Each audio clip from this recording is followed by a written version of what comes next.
saya Muhammad Ilham Syaifullah. Kali ini saya akan menjelaskan tentang etika menurut pandangan umum dan etika menurut pandangan Islam.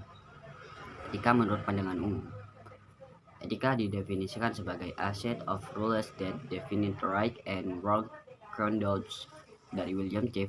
Frederick tahun 1998, seperangkat aturan atau undang-undang yang menentukan perilaku benar dan salah. Lebih lanjut dijelaskan bahwa ethical rules when our behavior is acceptable and when is disapproved and considered to be wrong. Ethical rules are good moral behavior. Aturan perilaku etika tingkah laku ketika diterima masyarakat dan sebaliknya manakala perilaku kita ditolak oleh masyarakat karena dinilai sebagai perbuatan yang salah. Jika perilaku kita diterima dan menguntungkan bagi banyak pihak, maka hal itu dinilai sebagai perilaku etis karena mendatangkan manfaat positif dan keuntungan bagi semua pihak. Sebaliknya, manakala perilaku kita merugikan banyak pihak, maka pastinya akan ditolak karena merugikan masyarakat. Dan karena itu, perilaku ini dinilai tidak etis dilakukan. Etika dalam Islam. Etika dalam Islam tercermin dari kata sifat yaitu istiqomah, fatonah, amanah, dan tabligh. Islam adalah ajaran yang mendorong umatnya memiliki semangat bekerja dan beramal serta menjauhkan diri dari sifat malas. Etika dalam Islam memiliki nilai tinggi yang mulia yang merupakan dasar setiap kebesaran dan menuju kesuksesan. Dengan beretika, manusia akan hidup mulia, manusia akan selamat dari hadapan Allah. Karena Allah membenci hamba yang tidak beretika. Ya Allah, aku berlindung kepadamu, lemah pendirian, sifat malas, penakut, kikir, hilangnya kesadaran, terlilit utang, dan dikendalikan orang lain, dan berlindung kepadamu dari siksa kubur dan fitnah ketika hidup dan mati. Hadis riwayat Bukhari dan Muslim. Penting dari ciri utama dari orang-orang mukmin yang akan berhasil. Sekian, terima kasih. Wassalamualaikum warahmatullahi wabarakatuh. Assalamualaikum warahmatullahi wabarakatuh. Perkenalkan, saya Nurul Aini dengan NIM 040. Di sini saya akan menjelaskan tentang moral menurut pandangan umum dan Islam. Moral menurut pandangan umum berasal dari bahasa Latin mores, yaitu jamak dari mos, yang berarti kebiasaan, adat,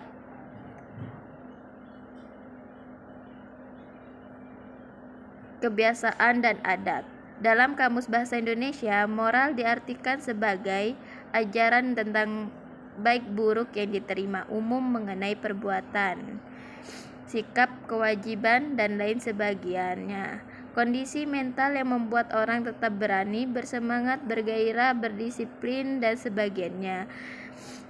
Secara umum, makna moral ini hampir sama dengan etika. Namun, jika dicermati, ternyata makna moral lebih tertuju pada ajaran-ajaran dan kondisi mental seseorang yang membuatnya bersikap dan berperilaku baik dan buruk. Jika makna moral lebih aplikatif jika dibandingkan dengan makna etika yang lebih normatif, dalam pandangan umum, dua kata etika dan moral ini emang sulit dipisahkan. Etika merupakan kajian atau filsafat tentang moral, dan moral merupakan perwujudan etika dalam sikap dan perilaku nyata sehari-hari. Secara etimologi, istilah moral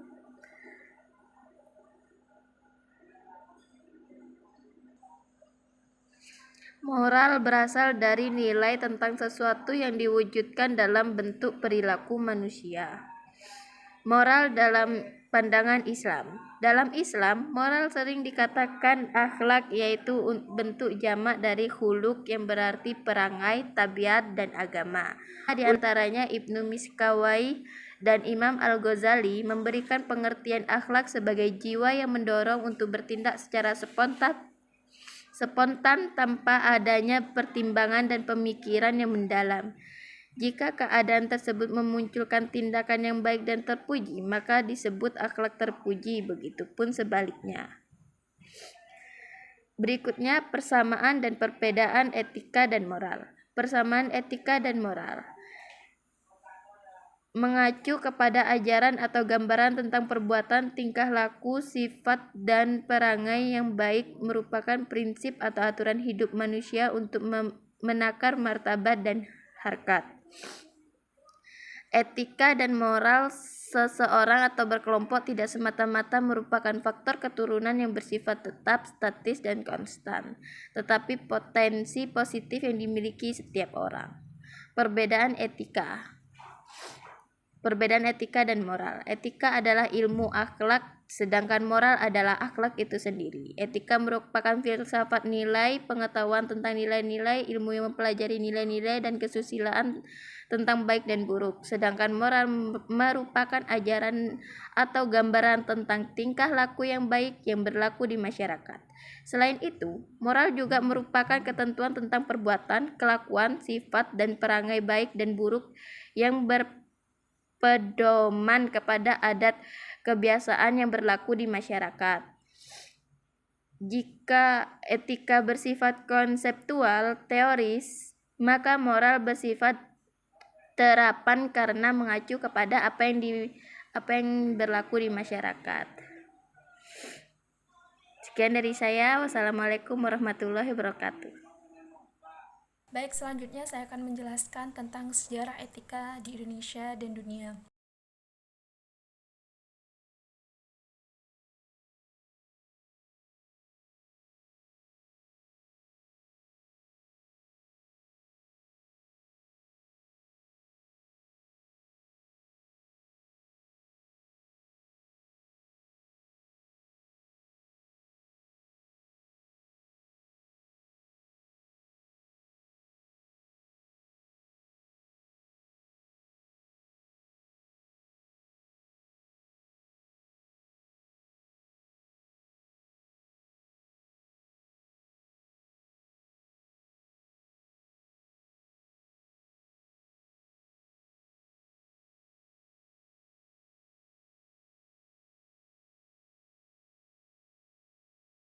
Yang pertama adalah etika periode Yunani.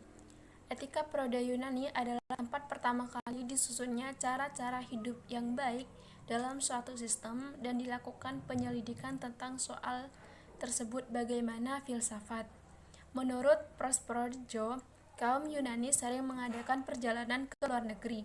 Itu menjadi sangat tertarik akan kenyataan bahwa terdapat berbagai macam kebiasaan, hukum, dan tata kehidupan, dan lain-lainnya.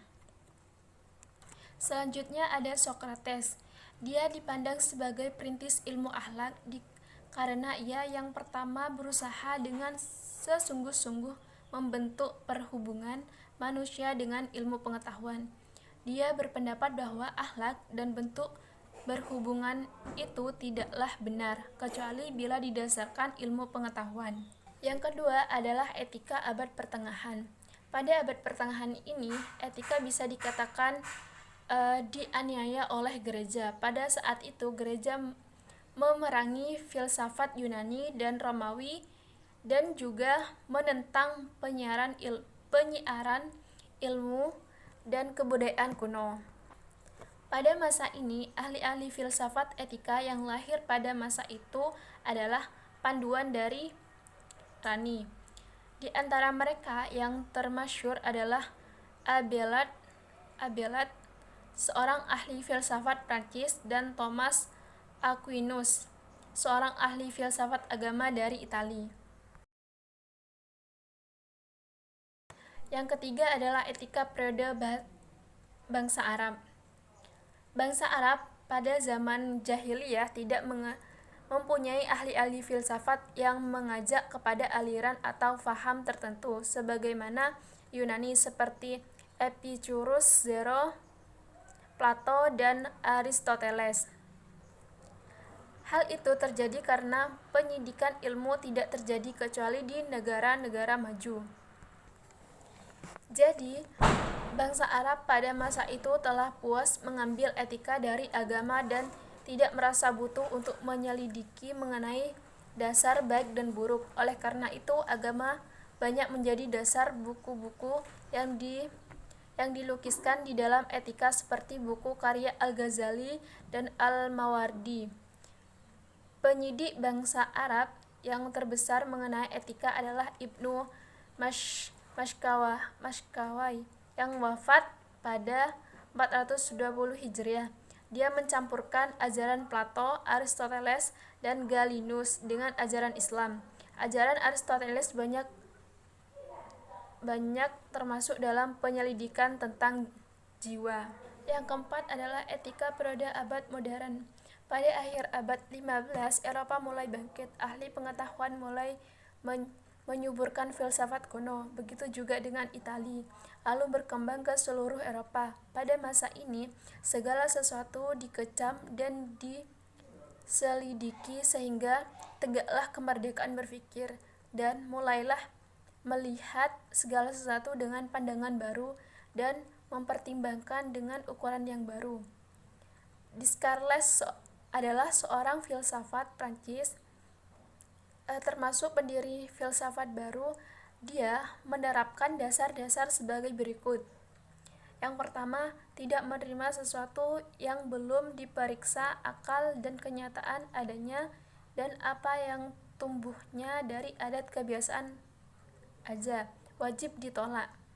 Yang kedua, di dalam penyelidikan harus kita mulai dari yang terkecil sekecil-kecilnya, lalu meningkat ke hal-hal yang lebih besar.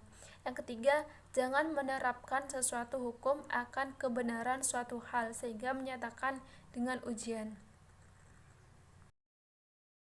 Selanjutnya adalah definisi organisasi profesi menurut Islam dan secara umum.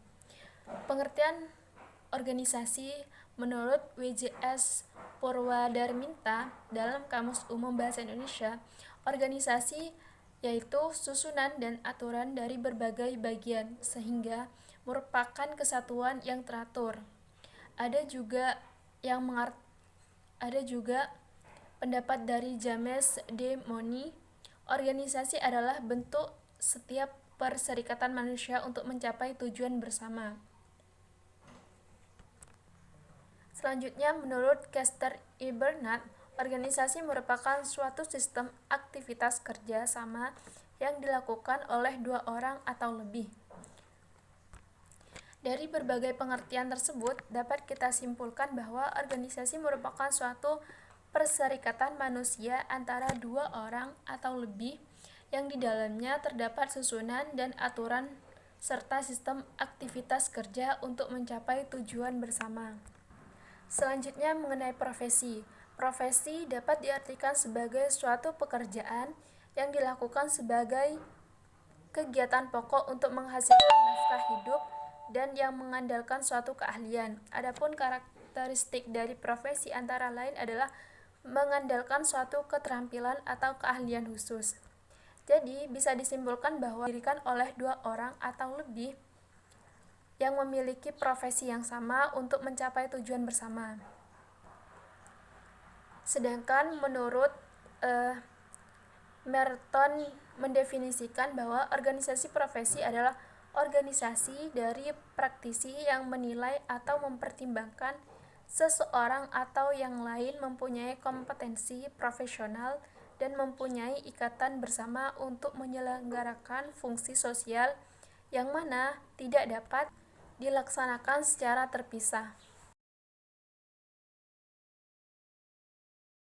Sedangkan menurut Islam, organisasi profesi menurut Islam adalah persekumpulan orang-orang yang mempunyai kesamaan profesi untuk mencapai tujuan bersama yang berdasarkan pada prinsip Islam. Organisasi profesi mempunyai dua perhatian utama, yaitu kebutuhan hukum untuk melindungi masyarakat dan anggota profesi dari tidak dipersiapkan dengan baik dan kekurangannya standar dalam bidang profesi yang dijalani. Organisasi profesi menyediakan kendaraan untuk anggotanya dalam menghadapi tantangan yang ada saat ini dan akan datang serta bekerja ke arah positif terhadap perubahan-perubahan profesi sesuai dengan perubahan sosial. Dalam kehidupan sehari-hari, kita mengenal banyak organisasi profesi yang sengaja didirikan oleh para anggotanya sesuai dengan bidangnya masing-masing. Misalnya dalam dunia kesehatan, kita mengenal Ikatan Dokter Indonesia yang biasa disingkat IDI, Ikatan Dokter Gigi Indonesia, IDIG, dan lain-lain. Sekian presentasi dari kelompok kami, kurang lebihnya kami mohon maaf. Wassalamualaikum warahmatullahi wabarakatuh.